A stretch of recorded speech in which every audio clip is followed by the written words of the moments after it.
Oh les là, je prends la lumière là.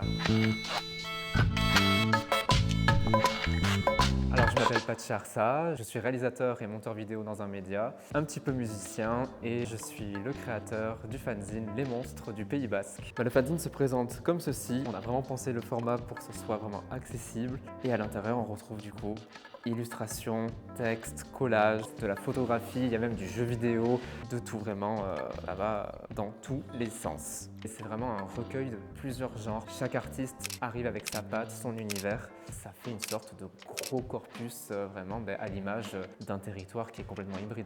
Donc ça partait vraiment de l'idée de vouloir faire un petit recueil entre copains. Et voilà, on était 5-6 personnes, on a fait une petite trentaine de pages, mais on s'est dit au fur et à mesure, ça serait intéressant de faire un petit appel à projet pour voir s'il n'y a pas d'autres personnes comme nous au Pays Basque qui ont des récits à nous faire parvenir. Et à partir de là, on a fait un petit post sur Insta qui a plutôt bien marché et on s'est retrouvé avec une centaine de mails, de témoignages et ça s'est transformé en un gros projet sur 6 mois de plus de 200 pages et de 50 contributeurs. Le titre Les Monstres du Pays Basque joue sur les deux lectures, donc à la fois pour envoyer à la mythologie basque tout simplement, mais aussi parce que les monstres c'est ce que la société pense des personnes marginalisées, des personnes queer, donc c'était aussi un droit de réponse de le réutiliser et de nous définir comme des monstres. Ça me plaît qu'on me dise que je suis un monstre parce que c'est pas péjoratif et je trouve qu'on a plutôt bien travaillé, donc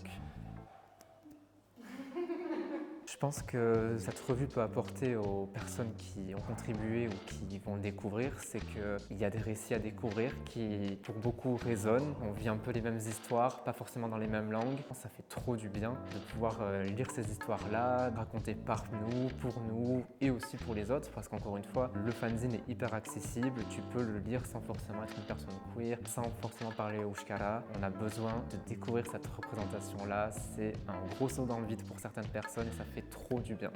Les retours que j'ai vis-à-vis du projet, vu que le projet à l'heure où on fait le reportage n'est pas encore sorti, c'est vraiment des on a entendu parler que, on a entendu. Je ressens un énorme engouement. Moi je m'attendais à ce qu'il y ait peut-être un peu plus de réactions, on va dire négatives, mais voilà, je suis un éternel pessimiste.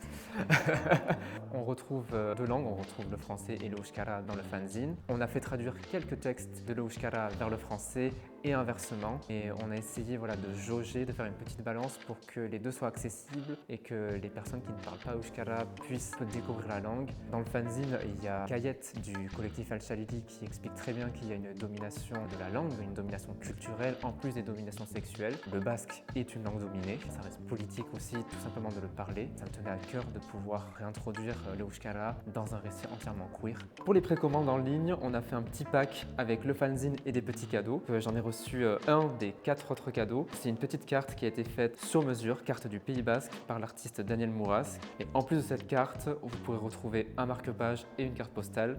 Donc marque-page qui a été réalisé par l'artiste Anna Pétrissan et carte postale avec une illustration de Dom Campistron. Ah, et évidemment, il y aura aussi un sticker de bébé Monstro.